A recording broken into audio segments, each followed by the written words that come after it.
శివుడికి అత్యంత ప్రీతిపాత్రమైంది కార్తీక మాసం. ఈ మాసంలో పరమ పుణ్యక్షేత్రం శ్రీశైలం భక్తులతో కిటకిటలాడుతూ ఉంటుంది. ఈ ఏడాది కార్తీక మాసం ఉత్సవాల ప్రణాళికను సిద్ధం చేసింది ఆలయ కమిటీ. పవిత్ర స్నానాలతో పాటు ప్రత్యేక పూజలకు సంబంధించి వివరాలు వెల్లడించింది. రేపటి నుంచి శ్రీశైలంలో పూర్తి స్థాయిలో కార్తీక మాస ఉత్సవాలు, ప్రత్యేక పూజలు జరగనున్నాయి. ఓం నమః శివాయ. వేదంతో సమానమైన శాస్త్రం, గంగతో సమానమైన తీర్థం, శివుడితో సమానమైన దైవం లేదంటోంది స్కంద పురాణం. అలాంటి శివుడికి అత్యంత ప్రీతిపాత్రమైన మాసం ఈ కార్తీక మాసం.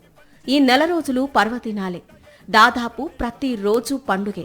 కార్తీక మాసంలో ప్రతిరోజు శివకేశవుల్ని భక్తితో కొలిస్తే మంచిదంటారు పండితులు. శ్రీశైల మహాక్షేత్రంలో కార్తీక మాసం సందర్భంగా శ్రీ భ్రమరాంబిక మల్లికార్జున స్వామికి ప్రత్యేక పూజలు నిర్వహించడంతో పాటు కార్తీక మాసం ఆరంభం రోజున ఆకాశ దీపాన్ని వెలిగించి మాసాన్ని ప్రారంభిస్తారు. ప్రతి కార్తీక సోమవారం స్థానిక పుష్కరిణిలో లక్ష దీపార్చన, దశహారతులు కార్యక్రమాలు నిర్వహిస్తారు. అలాగే కార్తీక పౌర్ణమిని పురస్కరించుకొని పుణ్యనది హారతి, జ్వాలా తోరణం, లక్ష దీపోత్సవం కార్యక్రమాలు వైభవంగా నిర్వహించారు. ఈసారి 4 సోమవారాలు వస్తున్నాయి. రేపు వచ్చే బుధవారం నుంచి ప్రారంభమై వరుసగా 4 సోమవారాలు, అలాగే కార్తీక పౌర్ణమి రోజున ప్రదోషకాల విశేషార్చనలు, జ్వాలాతోరణము, నది పుష్కరిణి హారతులు, అలాగే పుష్కరంలో లక్ష దీపోత్సవ కార్యక్రమం అత్యంత వైభవంగా దేవస్థానం వారిచే నిర్వహింపబడుతున్నాయి. కార్తీక మాసంలో స్వామివారి దర్శనం కోసం తరలొచ్చే భక్తుల రద్దీని దృష్టిలో పెట్టుకుని గర్భాలయంలో చేసే అభిషేకంతో పాటు స్పర్శ దర్శనం సేవల్ని నిలిపివేశారు అధికారులు. శ్రీ మల్లికార్జున స్వామి అలంకార దర్శనానికి మాత్రమే భక్తుల్ని అనుమతిస్తారు. అలా నవంబర్ 21 వరకు కార్తీక మాస ఉత్సవాల్ని నిర్వహించబోతున్నారు. కార్తీక మాసం సందర్భంగా పాతాళగంగ వద్ద పుణ్యస్నానాలకు ప్రత్యేక ఏర్పాట్లు చేశారు అధికారులు. అక్టోబర్ 24న కార్తీక మాసం మొదటి శుక్రవారం రోజున కృష్ణమ్మకు హారతి కార్యక్రమం ఉంటుంది. నవంబర్ 1న కార్తీక శుద్ధ ఏకాదశి రోజున గంగాధర మండపం వద్ద కోటి దీపోత్సవం ఉంటుంది. ఈసారి కార్తీక మాసంలో 4 సోమవారాలు వస్తున్నాయి. ప్రతి సోమవారం లక్ష దీపోత్సవం నిర్వహిస్తారు. దీంతో పాటు పుష్కరిణి హారతి ఉంటుంది. ఇక ప్రతిరోజు సాయం సంధ్యవేళ ఆకాశ దీపాన్ని వెలిగిస్తారు. ఈ దీపాన్ని దర్శిస్తే సకల పాపాలు తొలగిపోతాయని భక్తులు నమ్ముతారు.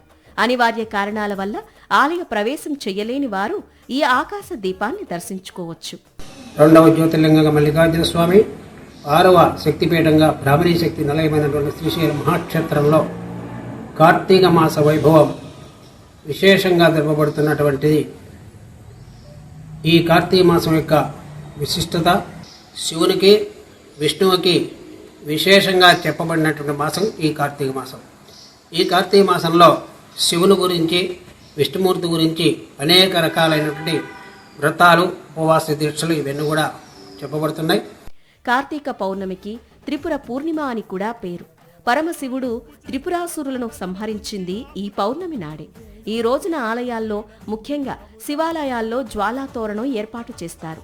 త్రిపురాసురులను వధించిన పరమేశ్వరునికి దిష్టి తగులుతుందనే ఉద్దేశంతో పార్వతీదేవి ఈ జ్వాలా తోరణోత్సవాన్ని జరిపించినట్టు చెబుతారు. ఈ కార్తీక మాస వ్రతదీక్ష పాటించాలనుకున్నటువంటి వాళ్ళు కార్తీక శుద్ధ పాడ్యమి బ్రాహ్మీ ముహూర్తంలోనే నదీ స్నానం, కుదరకపోతే బావి వద్ద అయినా సరే గంగే జమునే జైవ గోదావరి సరస్వతి అని చెప్పేసి ఈ శ్లోకాన్ని స్మరించుకుంటూ నదీ స్నానం, ఈ స్నానం ఆచరించేసి తలస్నానం చేసి దీపారాధన చేసుకొని శివుని సన్నిధిలో దీపారాధన చేసుకొని ఆ రోజంతా ఉపవాసం ఉంటూ స్వామివారిని యథాశక్తిగా అభిషేక అర్చనాదులు జరుపుకొని ఓం నమః శివాయ మంత్ర నామోచ్చరణతోటి స్మరణ చేసుకుంటూ ఈ మాసమంతా గడిపి చివరి రోజు మార్గశిర శుద్ధ పాడ్యమి రోజున అదే బ్రాహ్మీ ముహూర్తంలో దీపారాధనకు ఉద్వాసం చెబుతూ ఈ కార్తీక మాస వ్రతదీక్ష ముగించవచ్చును. కార్తీక మాసంలో శివుణ్ణి పూజిస్తే కోటి జన్మల పుణ్యఫలం దక్కుతుందని భక్తుల విశ్వాసం. అంతేకాదు, ఈ మాసంలో గృహ నిర్మాణాన్ని ప్రారంభిస్తే ధన ధాన్య లాభం చేకూరుతుందని మత్స్య పురాణం చెబుతుంది.